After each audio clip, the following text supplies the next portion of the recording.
નમસ્કાર વિદ્યાર્થી મિત્રો, આજે આપણે જોઈશું physical chemistry paper number 603 unit 1 ઉષ્માગતિશાસ્ત્ર થર્મોડાયનેમિક. તો વિદ્યાર્થી મિત્રો, અત્યાર સુધીમાં આપણે જે થર્મોડાયનેમિકનું જે રિવિઝન કર્યું હતું, તો એમાં આપણે રિવિઝનમાં શું જોયું હતું? તો એક તો આપણે જોયું હતું એનું ઇન્ટ્રોડક્શન, ત્યારબાદ એનો શૂન્યનો નિયમ, પહેલી થિયરી, નિરપેક્ષ ઉષ્ણ તાપમાન માપક્રમ બીજી થિયરી, નટ્સનો ઉષ્મા પ્રમેય થર્ડ થિયરી અને ઉષ્મા ગતિશાસ્ત્રનો ત્રીજો નિયમ અને કઈ રીતે પદાર્થોની આપણે નિરપેક્ષ એન્ટ્રોપીની ગણતરી કરી શકીએ ઘન, પ્રવાહી અને વાયુ માટે. અને ત્યારબાદ આપણે એના રિલેટેડ એક્ઝામ્પલ જોયા હતા. 3 એક્ઝામ્પલ આઈ થિંક આપણે જોઈ ચૂક્યા છીએ. હવે આપણે જોવાનો છે એક્ઝામ્પલ નંબર 4. તો આપણે પહેલાં રકમ વાંચીશું. અહીંયા આપણને એવું કીધું છે કે તાંબુ હોય એ તાંબાને 127 ડિગ્રી સેલ્સિયસથી 927 ડિગ્રી સેલ્સિયસ સુધી ગરમ કરવામાં આવે તો, એટલે તાંબાને આ ટેમ્પરેચરની વચ્ચે શું કરવામાં આવે છે? ગરમ કરવામાં આવે છે. અને ગરમ કરવામાં આવે તો આપણે શું શોધવાનું છે? તેની મોલર એન્ટ્રોપીમાં થતો વધારો, એટલે કે ડેલ્ટા એસ આપણે શોધવાનો છે. અહીંયા આપણને ઉષ્મા ક્ષમતા સીપી કેટલી આપી દીધી છે? તો કે ભાઈ 6.2 વત્તા 0.00177 ટી. આપણને ટેમ્પરેચર કેટલા આપેલા છે? 2 ટેમ્પરેચર આપેલું છે, પણ ટેમ્પરેચર આપણને શેમાં આપેલા છે? સેલ્સિયસમાં. તો સૌપ્રથમ આપણે એને કેલ્વિનમાં કન્વર્ટ કરીશું, એટલે કે T1 આપણું કેટલું થશે? 127 ડિગ્રી સેલ્સિયસ. હવે એને જો મારે કેલ્વિનમાં કન્વર્ટ કરવું હોય તો કે ભાઈ 127 વત્તા 273, તો કેટલું મળશે? 400 કેલ્વિન. એ જ રીતે T2 મને કેટલા આપી દીધા છે? તો કે ભાઈ 927 ડિગ્રી સેલ્સિયસ. હવે મારે જો એને કેલ્વિનમાં કન્વર્ટ કરવા હોય તો કે ભાઈ 927 વત્તા 273, તો કેટલા થશે? 1200 કેલ્વિન. એટલે એક T1 આપણને 400 કેલ્વિન મળશે અને બીજું જે T2 છે આપણને કેટલું મળશે?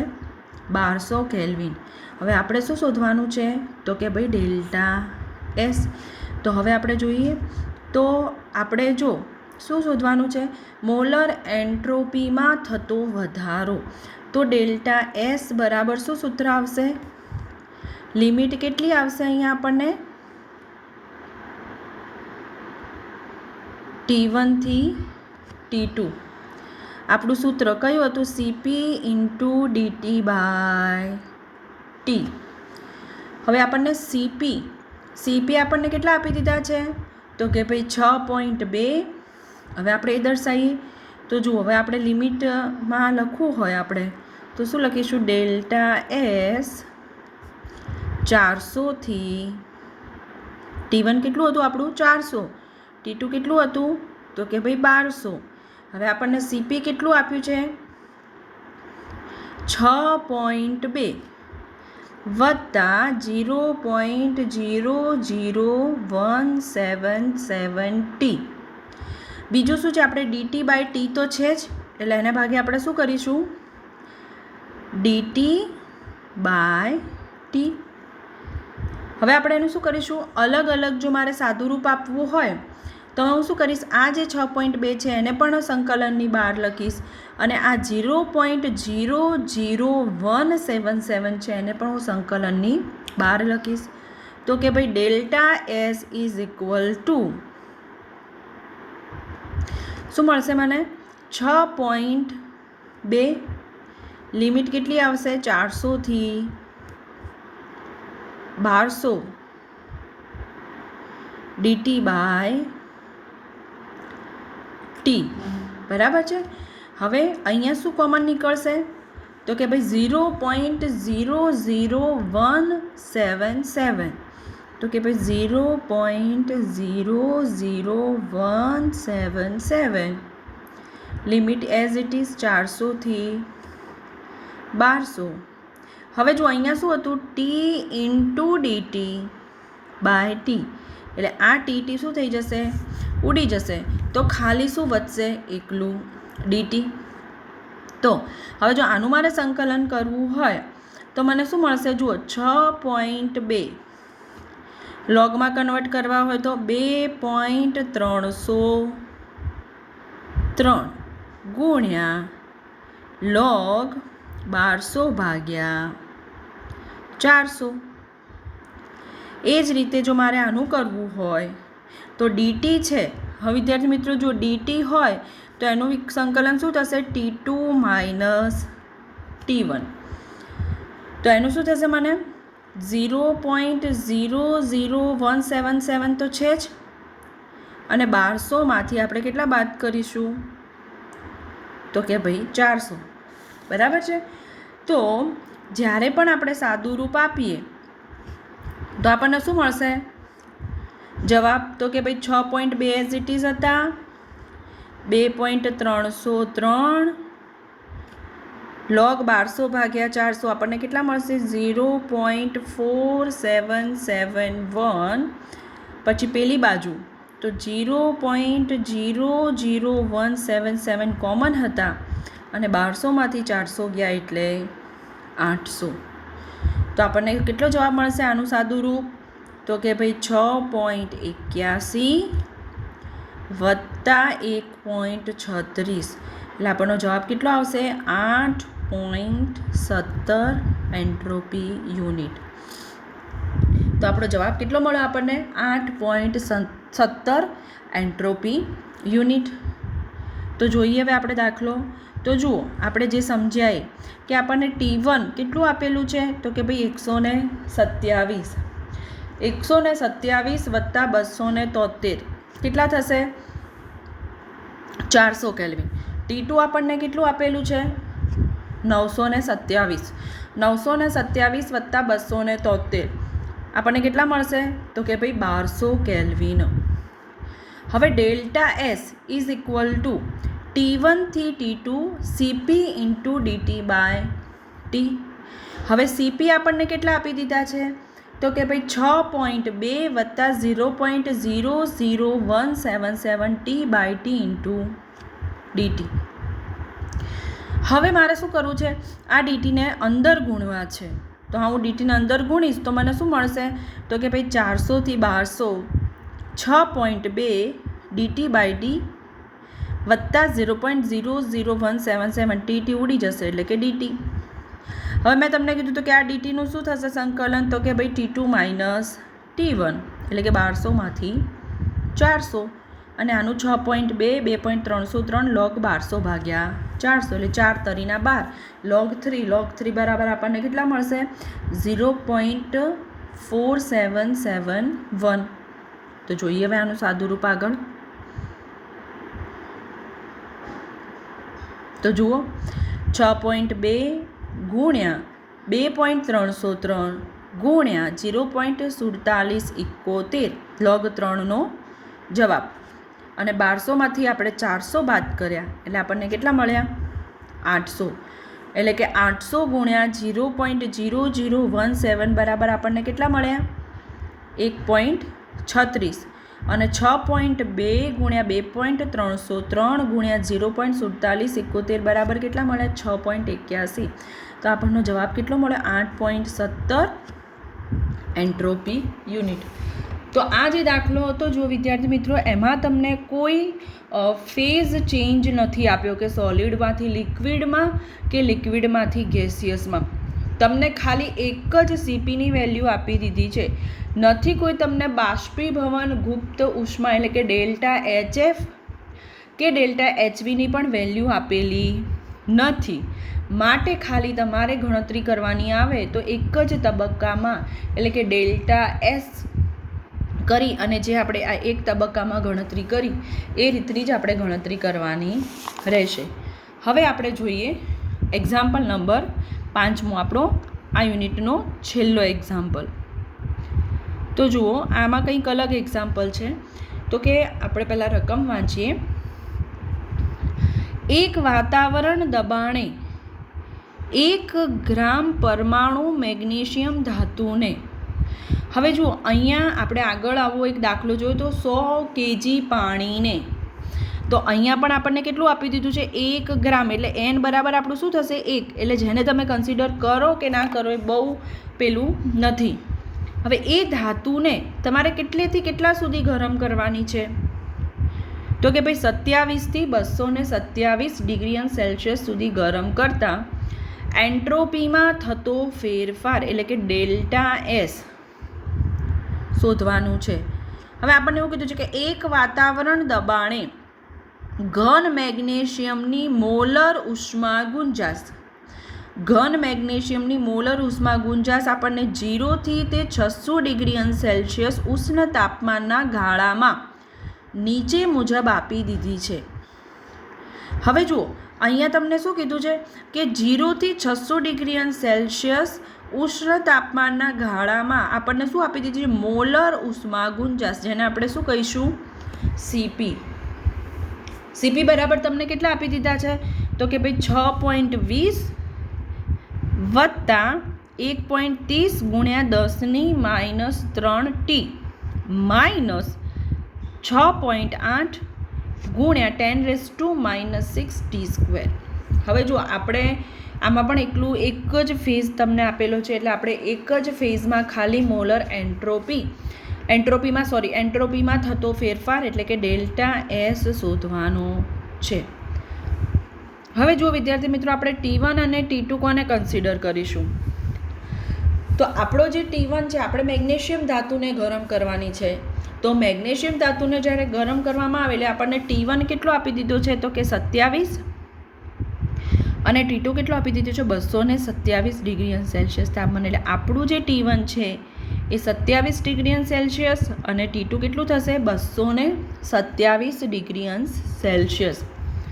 તો હવે જોઈએ આપણે દાખલો. તો જુઓ સૂત્ર આપણું શું આવશે?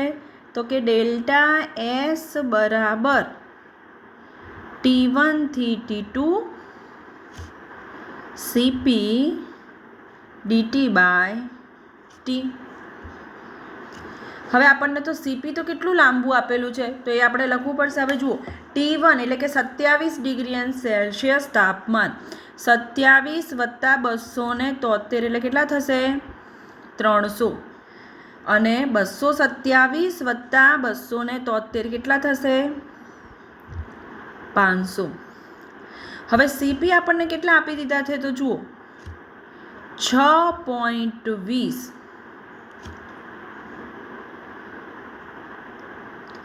વત્તા 1.30 ગુણ્યા 10⁻³ T માઇનસ 6.8 ગુણ્યા 10⁻6 T² ભાગ્યા T અને ઇન્ટુ DT. હવે આ દરેક જે છે DT,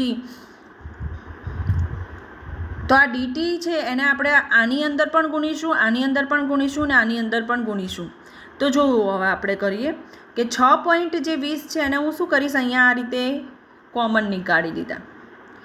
હવે લિમિટ આપણી કેટલી હતી? તો કે ભાઈ 300 થી 500. હવે અહીંયા તો એકલું 6.20 જ હતું, તો 6.20 તો આપણે કોમન નીકાળી દીધા. તો હવે વધ્યું શું? તો કે ભાઈ DT બાય T વત્તા, હવે આમાં પણ આપણે શું કોમન નીકાળીશું? કઈ વેલ્યુ? તો કે ભાઈ 1.30 ગુણ્યા 10⁻³ તો 1.30 ગુણ્યા 10⁻³ ને આપણે કોમન નીકાળીએ તો વધશે શું? તો જુઓ 1.30 ગુણ્યા 10⁻³ તો વધશે શું? 300 થી 500 T ઇન્ટુ DT ભાગ્યા T, કારણ કે આપણને કેટલું આપેલું? તો અહીંયા 1.30 ગુણ્યા 10⁻³ 3t, તો આ જે ટીટી ઉડી જશે એટલે ખાલી શું વધશે? ડીટી. છેલ્લું આપણને શું આપેલું છે? તો કે ભાઈ -6.8 ગુણ્યા 10⁻6, 300 થી 500 t²/t. તો હવે જુઓ t²/t, તો એક ટી ઉડી જાય તો શું વધશે? t × dt. હવે જો વિદ્યાર્થી મિત્રો, આ જે છે એનું સંકલન તો તમને ખબર જ છે કે log t2/t1. એકલું dt છે તો t2 - t1. પણ હવે જુઓ, અહીંયા તમને શું આપેલું છે? t × dt. આપણે કેટલા વધે છે? t × dt. તો ભાઈ જો t × dt નું મારે જો સંકલન કરવું હોય તો આપણી જોડે બે લિમિટ છે, એક 300 ને એક 500. તો હું શું કરીશ? t2² -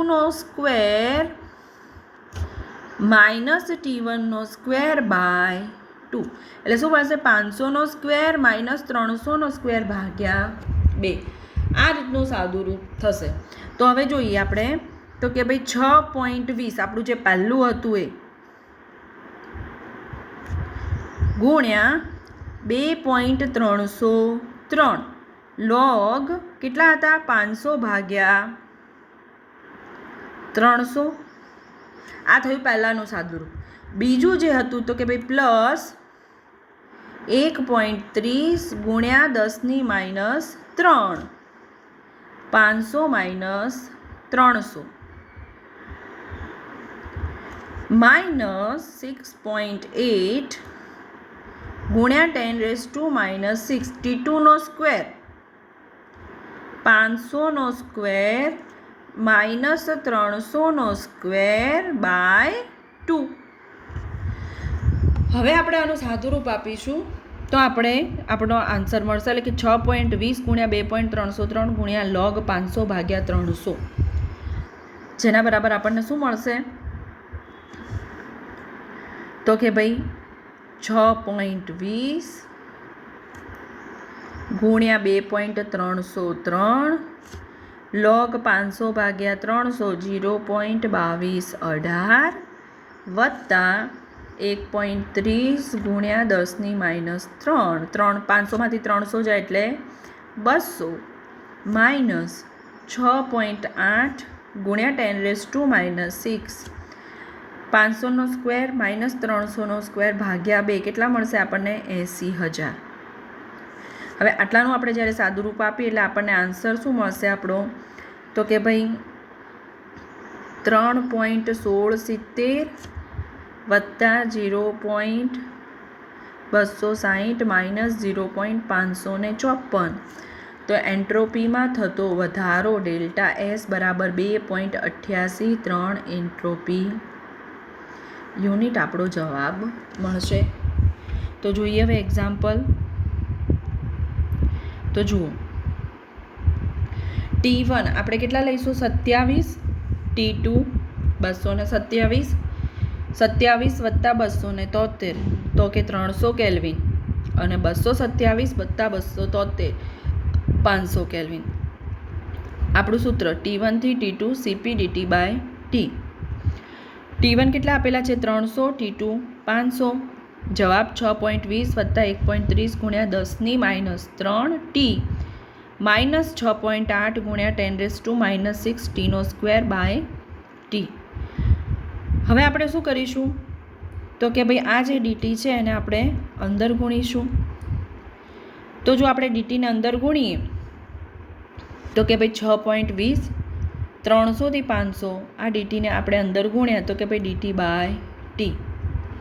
એ જ રીતે આ કોમન નીકળશે 1.30 ગુણ્યા 10⁻³ 300 થી 500 dt/t ઇન્ટુ dt/t હતું, એટલે tt ઉડી જશે એટલે શું વધશે? ખાલી dt. એ જ રીતે -6.8 ગુણ્યા 10⁻6 t²/t એટલે એક t વધે, t ઇન્ટુ dt. હવે જ્યારે આપણે આનું સાદું રૂપ આપીશું તો આપણને શું મળશે? 6.20 ગુણ્યા 2.303 log 500/300 વત્તા 1.30 ગુણ્યા 10⁻³ 500 - 300 અને 6.8 ગુણ્યા 10⁻⁻6 500નો સ્ક્વેર 300નો સ્ક્વેર ભાગ્યા 2. હવે આપણે જ્યારે આનું સાદુરૂપ આપીશું એટલે જુઓ આપણને આ રીતનું મળશે. 1 મિનિટ.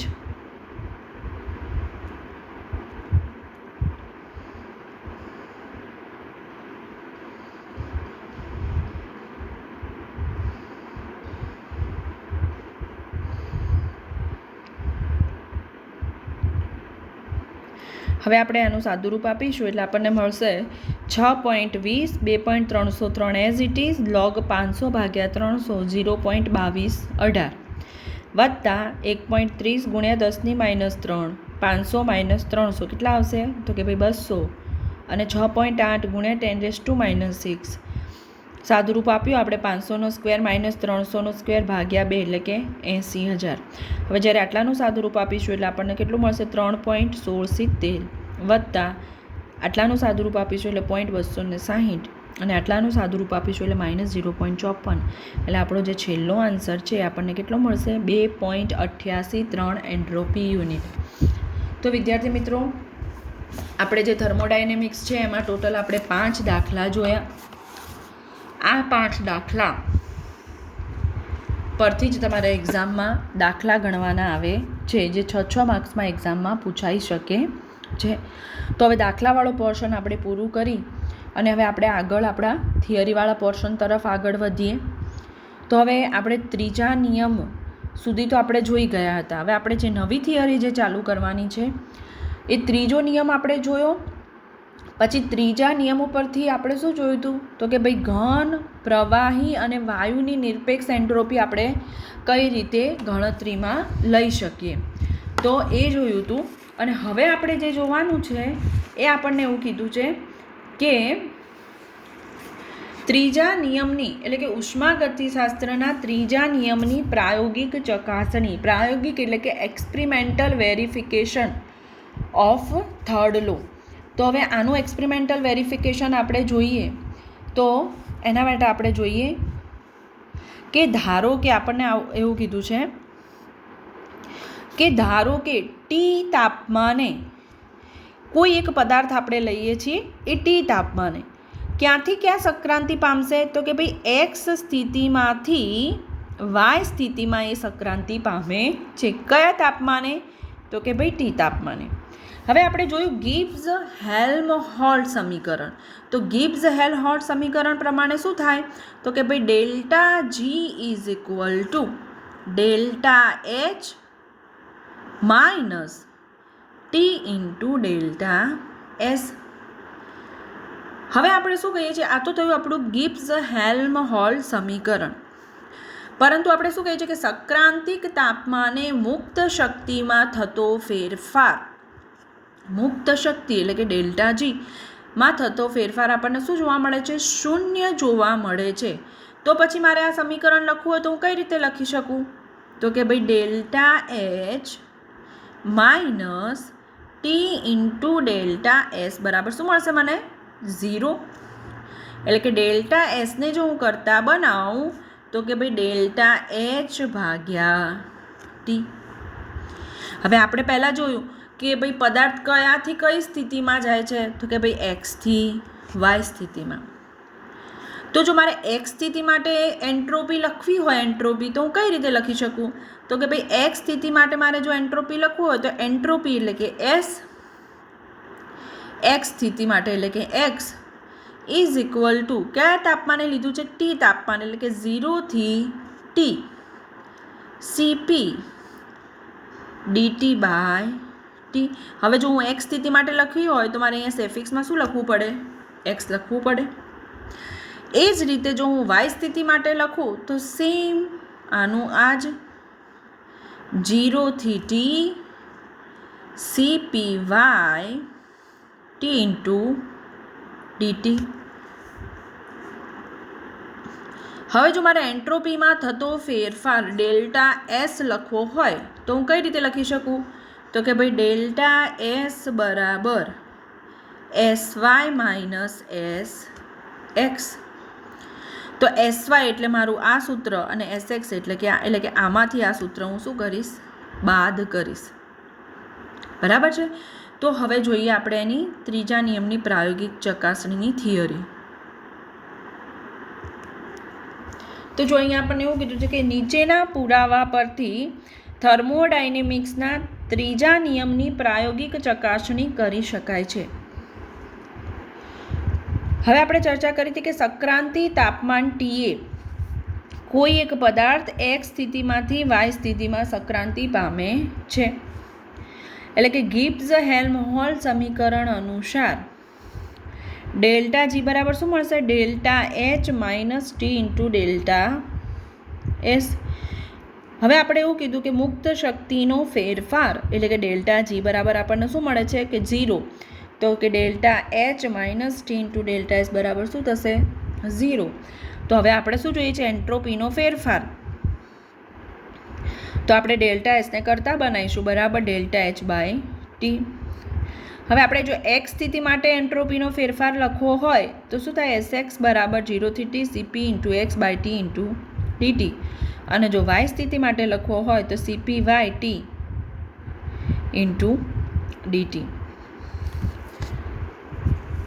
હવે જો મારે એન્ટ્રોપીનો ફેરફાર ડેલ્ટા S લખવો હોય તો હું કઈ રીતે લખી શકીશ, તો જુઓ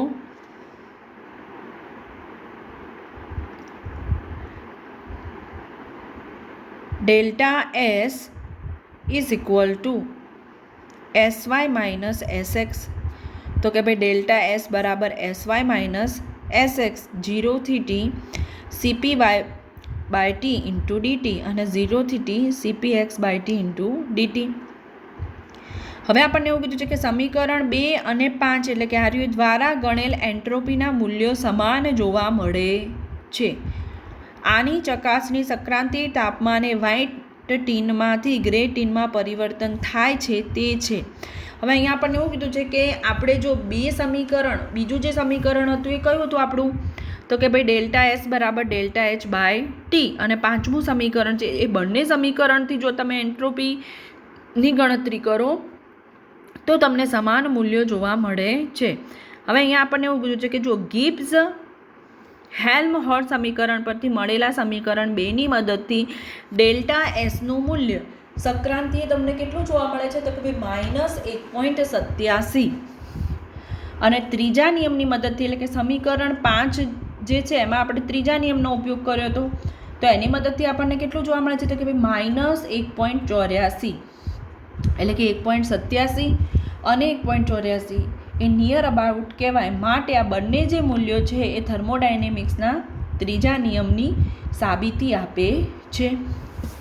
તો એટલે કે આની જે પ્રાયોગિક ચકાસણી થઈ એમાં ત્રીજો નિયમથી તમે ગણતરી કરો કે ગિબ્સ હેલ્મહોલ્ટ્ઝ સમીકરણ પરથી કરો, તમને એન્ટ્રોપીના મૂલ્યો કેવા મળશે, તો કે ભાઈ સમાન. તો એના માટે તમને એક ઉદાહરણ આપી દીધું છે, જોઈએ આપણે ઉદાહરણ. તો કે જુઓ નીચેની પ્રક્રિયા ધ્યાનમાં લો, તમને આપી દીધી છે PB વત્તા BR વત્તા PB BR2. એમાં તમને વેલ્યુ પણ આપી દીધા છે PBના, BRના અને PB BR2ના. તો એમાં કેટલા 15.5, 36.8 અને 38.6. હવે જો PB BR2 બનાવવાની પ્રક્રિયામાં ડેલ્ટા એસનું મૂલ્ય નીચે પ્રમાણે આપી શકાય. તો હવે જો ડેલ્ટા એસ મારે ગણવી હોય એટલે કે ભાઈ S0 PB BR2 minus S0 PB minus S0 BR2. તો તમને PB BR2ની વેલ્યુ કેટલી આપી દીધી છે 38.6. પછી PBની કેટલી આપી છે 15.5 અને BR2ની 36.8. તો તમને ડેલ્ટા S0 બરાબર કેટલા મળશે -13.7. એ જ પ્રમાણે ડેલ્ટા H0 પણ તમને આપી દીધા છે -66,000 કેલરી પ્રતિમૂળ. તો આપણે કહ્યું કે ગિબ્સ હેલ્મહોલ્ટ્ઝ સમીકરણ પ્રમાણે સૂત્ર શું આવે, તો કે ભાઈ delta H0 minus T into delta S. H0 આપણને આપી દીધું છે, કેટલું આપેલું છે -66,000, ટી 298, S0 આપણે શોધ્યા -13.7. તો આપણને ડેલ્ટા G0 એટલે કે મુક્ત શક્તિમાં થતો ફેરફાર કેટલો મળશે -61,917.4 કેલરી. એટલે આ જે આપણને મળ્યું ડેલ્ટા J0 એ શેની નજીક છે? 66,000ની નજીક આપણે કહી શકીએ. એટલે કે પ્રાયોગિક મૂલ્ય આપણને કેટલું મળ્યું અરાઉન્ડ અપ? તો કે ભાઈ 62,000 કેલરી માલુમ પડે છે. માટે આ બંનેના મૂલ્યો એકબીજાની નજીક છે તેમ આપણે કહી શકીએ, અને આ હકીકત ત્રીજા નિયમની ચકાસણીની બીજી સાબિતી આપે છે. તો વિદ્યાર્થી મિત્રો, આ થઈ તમારી ત્રીજા નિયમની પ્રાયોગિક ચકાસણી. હવે આના પછીની જે 2 થિયરી બાકી છે ફ્યુગાસિટીવાળી એને મેક્સવેલવાળી, એ આપણે નેક્સ્ટ લેક્ચરમાં જોઈશું. Thank you.